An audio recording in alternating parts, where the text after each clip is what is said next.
তাহলে আজকে আমরা যে প্রসেসটা করব সেটা হচ্ছে আমাদের অর্ডিনারি সিঙ্গেল সুপার ফসফেট অথবা হচ্ছে কি সিঙ্গেল সুপার ফসফেট অর্থাৎ ওএসপি অথবা এসএসপি ম্যানুফ্যাকচারিং প্রসেস। এই ম্যানুফ্যাকচারিং প্রসেস করার আগে আমাদেরকে পড়তে হবে কি চয়েস অফ এসিড, সেটা আমাদের পরীক্ষার জন্য আসে যে আমাদের যে এসএসপি প্রিপারেশন বা ম্যানুফ্যাকচারিং এর জন্য আমরা কোন এসিডটা ইউজ করবো এবং কেন। এখন আমাদের যে সুপরিচিত কিছু অ্যাসিড আছে, nitric acid, hydrochloric acid, sulphuric acid. এর মধ্যে থেকে আমরা সালফিউরিক অ্যাসিডটাকে কেন ইউজ করি? তো সালফিউরিক অ্যাসিডটা কি করে আমাদের ফ্লোরোঅ্যাপাটাইটের সাথে রিঅ্যাকশন করে ক্যালসিয়াম সালফেট তৈরি করে। ক্যালসিয়াম সালফেট একটা ডিহাইড্রেটিং এজেন্ট এবং সেটা কি করে আমাদের যে ফিজিক্যাল কন্ডিশনটা আছে আমাদের যে ফার্টিলাইজার সেটাকে ইমপ্রুভ করে। যেহেতু ডিহাইড্রেটিং এজেন্ট সেখান থেকে পানিটাকে অ্যাবজর্ব করে নেয়। এখন অন দ্য কন্ট্রারি আমরা যদি হচ্ছে নাইট্রিক অ্যাসিড অথবা হচ্ছে হাইড্রোক্লোরিক অ্যাসিডটাকে ইউজ করি, তখন তারা কি করে তৈরি করে ক্যালসিয়াম নাইট্রেট আর সে কি ক্যালসিয়াম ক্লোরাইড। এখন এই যে পদার্থগুলো সেগুলো হচ্ছে হাইগ্রোস্কোপিক। হাইগ্রোস্কোপিক গুলো কি করে আমাদের যে ফিজিক্যাল প্রপার্টিসটা আছে সেটাকে নষ্ট করে দেয়। তখন আমাদের ফার্টিলাইজারের কি ফিজিক্যাল প্রপার্টিসটা পুয়ার হয়ে যায়। আর এখান থেকে তৈরি হয় ক্যালসিয়াম ক্লোরাইড। ক্যালসিয়াম ক্লোরাইডটা হচ্ছে কিছু প্ল্যান্টের জন্য আবার হচ্ছে টক্সিক। এর জন্য আমাদেরকে যখন প্রশ্ন আসবে তখন লিখতে হবে যে হাইড্রোক্লোরিক অ্যাসিড কেন আমরা ইউজ করবো না, আর নাইট্রিক অ্যাসিড কেন ইউজ করবো না, কেন সালফিউরিক অ্যাসিডটা ইউজ করবো। তখন বলতে হবে যে এখান থেকে ক্যালসিয়াম সালফেটটা তৈরি হয় যেটা ডিহাইড্রেটিং এজেন্ট, যেটা আমাদের ফিজিক্যাল কন্ডিশনটাকে ইমপ্রুভ করে। অন দ্য কন্ট্রারি আমাদের নাইট্রিক অ্যাসিড আর হাইড্রোক্লোরিক অ্যাসিড থেকে ক্যালসিয়াম নাইট্রেট আর ক্যালসিয়াম ক্লোরাইড তৈরি হয় যেটা আমাদের ফিজিক্যাল প্রপার্টিসটাকে নষ্ট করে, প্লাস ক্যালসিয়াম ক্লোরাইডটা কি আমাদের কিছু প্ল্যান্টের জন্য টক্সিক। এখন এরপরে আমাদের আসবে কি ম্যানুফ্যাকচারিং প্রসেস। তো ম্যানুফ্যাকচারিং প্রসেসের জন্য আমাদের এই যে রিয়েকশনটা ভেরি ভেরি ইম্পর্টেন্ট। তো ম্যানুফ্যাকচারিং প্রসেসের জন্য রিয়েকশনটা আমাদের লাগবেই। সেই রিয়েকশনটাতে কি হয় সেটা রিয়েকশনটা আমরা ফার্স্টে লিখবো, লিখার পরে সেটা সমতাকরণ করতে হবে যে আসলে কত মোল আমরা এখানে সালফিউরিক অ্যাসিড বা কত মোল পানি ইউজ করবো। তো সমতাকরণের জন্য আমাদের ফার্স্টে মাথায় রাখতে হবে কি প্রথমে আমরা ফসফরাস দিয়ে শুরু করবো। ফার্স্টে আমরা ফসফরাসের সমতাকরণটা করবো। তো এখন আমার এই পাশে ফসফরাস আছে, এই পাশে ফসফরাস আছে 6টা। হ্যাঁ, এই পাশে আমাদের ফসফরাস আছে 6টা, এই পাশে ফসফরাস আছে যে 2টা। তাহলে আমি যদি এখানে 3 অ্যাড করে দিই তাহলে 3 দুগুণে 6, তাহলে আমার ফসফরাসটা সমতাকরণ হয়ে গেল। ফসফরাস সমতাকরণের পরে আমরা সমতাকরণটা করবো হচ্ছে ক্যালসিয়াম। ফসফরাসের পরে সমতাকরণ করবো হচ্ছে ক্যালসিয়াম। এখন আমার এ পাশে ক্যালসিয়াম আছে 10টা, আর এই পাশে ক্যালসিয়াম আছে 3টা, আর এখানে আছে কি একটা। তো আমি যদি এখানে 7 দিয়ে দেই তাহলে আমার ক্যালসিয়াম কত হলো, 7 এ 3 10। তাহলে আমার ক্যালসিয়ামটা সমতাকরণ হয়ে গেছে। এরপরে আমরা সমতাকরণ করব ফসফরাস, সরি ফ্লোরিন। এখন আমার এই পাশে ফ্লোরিন আছে হচ্ছে 2টা, আর এই পাশে ফ্লোরিন আছে একটা। জাস্ট আমি এখানে যদি 2 ইনপুট করে দিই তাহলে আমার কি ফ্লোরিনটা সমতাকরণ হয়ে গেল। এ পাশে 2টা, এ পাশে 2টা। এখন আমার বাকি আছে কি সালফার। হ্যাঁ, এখন আমার এ পাশে সালফার। আমি যদি এখন সালফারের সমতাকরণটা করতে চাই তাহলে আমার সালফার কয়টা আছে এখানে। আমার এখানে সালফার আছে হচ্ছে 7টা। আমার এখানে সালফার আছে 7টা, কিন্তু এই পাশে সালফার আছে কয়টা, একটা। তাহলে এখন আমি যদি এখানে 7 দ্বারা গুণ করে দিই তাহলে কি এরপরে আমাদের সালফারটাও সমতাকরণ হয়ে গেছে।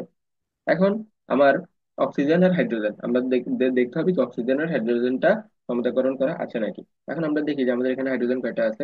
আমার এখানে আছে 7 দুগুণে 14, আর 2 কত, 16টা হাইড্রোজেন আছে। হ্যাঁ, আর এই পাশে আমার হাইড্রোজেন আছে 2 দুগুণে 4, 3 4 12, আর 12 6 18, 18 আর 2 20, 20টা। আমার এখানে 7 দুগুণে 6, আর এখানে যদি আমি 3 দ্বারা গুণ করে দিই তাহলে কত, 7 দুগুণে 6, 3 দুগুণে সরি 7 দুগুণে 14, 3 দুগুণে 6 20। তাহলে আমার হাইড্রোজেনটাও কি সমতাকরণ হয়ে গেছে। এখন আমাদের লাস্ট যে অক্সিজেন, আমরা দেখি অক্সিজেন সমতাকরণ করা আছে নাকি।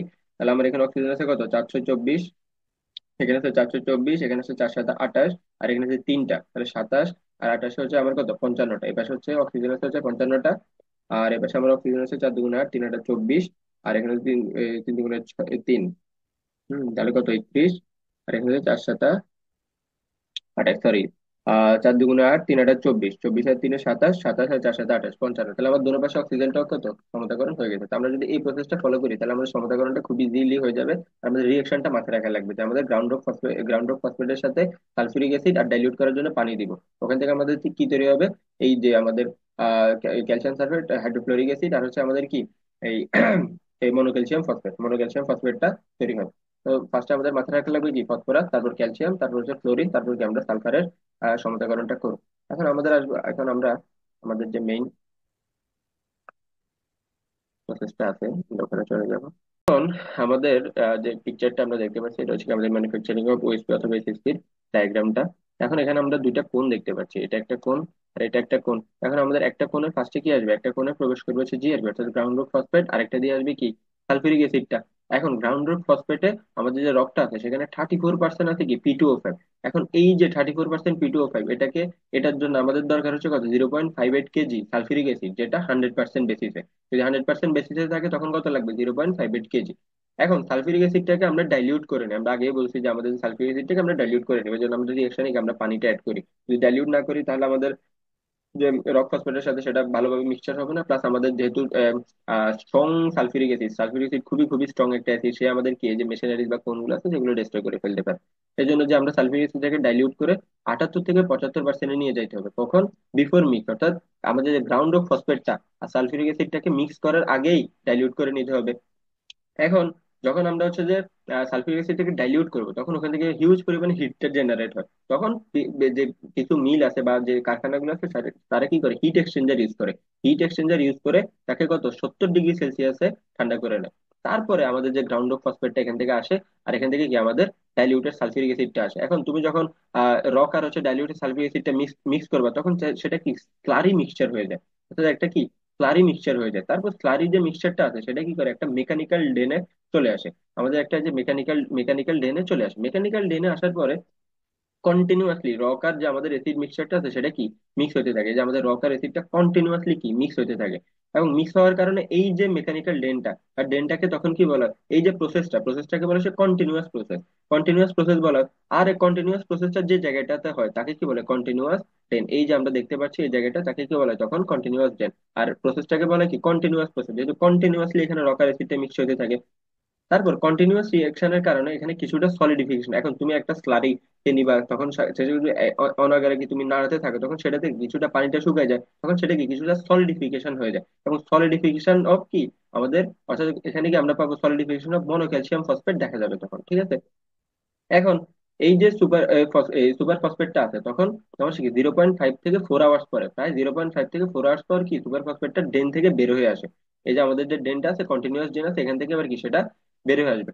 এখন বের করার পরেও সেটা কিছুটা প্লাস্টিক টাইপের থাকে, এবং এটার টেম্পারেচারটা কত প্রায় 100 ডিগ্রি সেলসিয়াস থাকে। যেহেতু এখানে কি আমাদের রক্স আর সালফিউরিক অ্যাসিডটা মিক্স হয়েছে, তো এখানে কি হিটটা জেনারেট হয়, প্লাস কি সেটা কিছুটা প্লাস্টিক আকারে থাকে।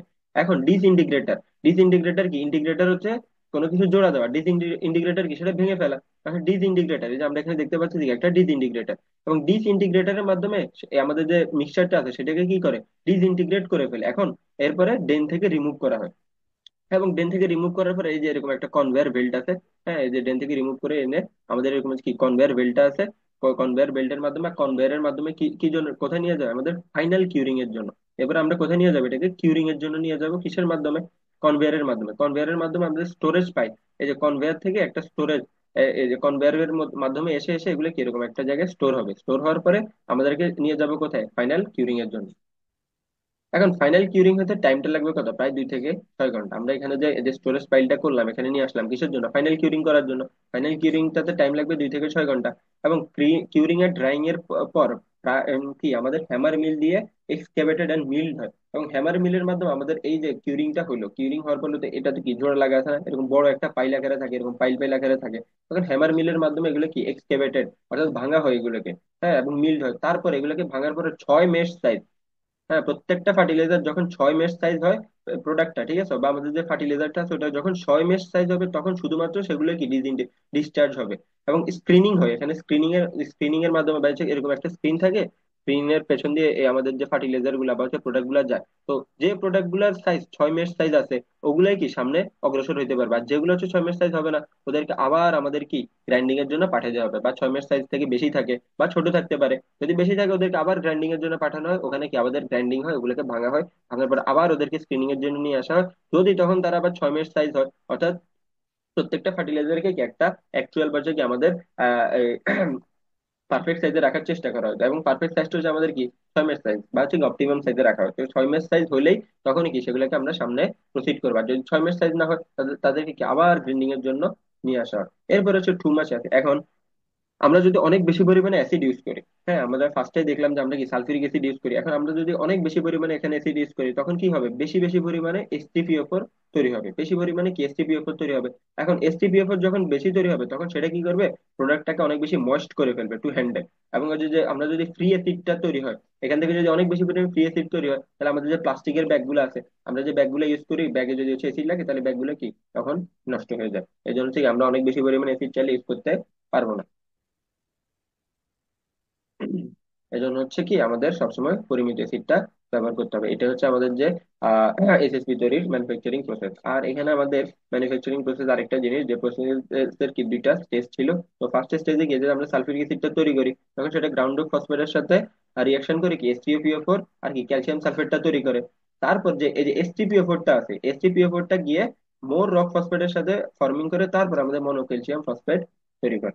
এটা হচ্ছে আমাদের দুইটা স্টেপ এখানে কাজ করে। ফার্স্টে সালফিক অ্যাসিডটা গিয়ে HTPO4 আর ক্যালসিয়াম সালফেট তৈরি করে, তারপর অতিরিক্ত যে HTPO4টা আছে সেটা আরো রক ফসফেটের সাথে যুক্ত হয়ে মনোক্যালসিয়াম ফসফেটটা তৈরি করে। এটাই ছিল আমাদের ম্যানুফ্যাকচারিং প্রসেস অফ এসএসপি। এটা আমাদের পরীক্ষার জন্য ইম্পর্টেন্ট। আসলে আমাদেরকে এভাবে চিত্র সহ দিতে হবে। এই চিত্রটা যখন আমরা অ্যাড করে দিই, তো চিত্রটা আমাদের মাথায় রাখা লাগবে কি, একটা দুইটা কোণ, একটা দিয়ে আসবে কি জিআরপি গ্রাউন্ড ফসফেট, একটা দিয়ে আসবে কি ডাইলিউটেড সালফিউরিক অ্যাসিড। তারা কোথায় আসবে, একটা কন্টিনিউয়াস ড্রেনে, এখানে কন্টিনিউয়াস প্রসেস হবে। কন্টিনিউয়াস প্রসেসটা হওয়ার পরে কি ডিসইন্টিগ্রেটার, ডিসইন্টিগ্রেটারে যাওয়ার পরে ডিসইন্টিগ্রেটার থেকে কি কনভেয়ার বেল্টে যাবে, বা হচ্ছে রাবার বেল্ট, হ্যাঁ কনভেয়ারের মাধ্যমে ওখান থেকে কি একটা স্টোরেজ পাইলে যাবে। স্টোরেজ পাইলে গিয়ে সেখানে স্টোর হবে, সেখানে ফাইনাল কিউরিং হবে। ফাইনাল কিউরিং হওয়ার পরে, ফাইনাল কিউরিং এর পরে সেখানে কি আমরা হ্যামার মিল দিয়ে এক্সকেভেটেড করবো এবং মিল হবে। তারপর 6 মাস সাইজ, যেগুলো হচ্ছে 6 মাস সাইজ হবে তাদেরকে কি আমরা ফাইনাল প্রোডাক্ট হিসেবে ঘোষণা করবো। আর যেগুলো 6 মাস সাইজ হবে না তাদেরকে আবার আমাদেরকে গ্রাইন্ডিং এর জন্য নিয়ে আসা হবে। তাদেরকে আবার গ্রাইন্ডিং করা হবে, গ্রাইন্ডিং করে আবার তাদেরকে কি স্ক্রিনিং করা হবে। স্ক্রিনিং করে যদি 6 মাস সাইজ হয় তখন কি তাদেরকে আবার প্যাকেট ঢোকাবো। আর যদি আমাদের অতিরিক্ত এই 2 মাস অ্যাসিড আমরা কেন ইউজ করবো না, এটা অনেক সময় আসে। যদি আমরা 2 মাস অ্যাসিড ইউজ করি তখন আমাদের কি হতে পারে, অতিরিক্ত যদি অ্যাসিড ইউজ করি তখন কি ফ্রি HTPO4, ফ্রি ফসফরিক অ্যাসিডটা তৈরি হয়ে যায়। এই জন্য কি আমাদের যে প্রোডাক্টটা আছে কি will become moist to handle, and free অ্যাসিডটা তৈরি হবে। ফ্রি অ্যাসিডটা কি আমাদের ব্যাগটাকে ড্যামেজ করে দিবে। তখন আমরা যদি স্টোর করি তখন দেখা যাচ্ছে আমরা স্টোর করলাম, ওখান থেকে ফ্রি HTPO4 তৈরি হয়ে ব্যাগ নষ্ট হয়ে গেছে, আমাদের যে প্রোডাক্টগুলো আছে সেগুলো বের হয়ে গেছে।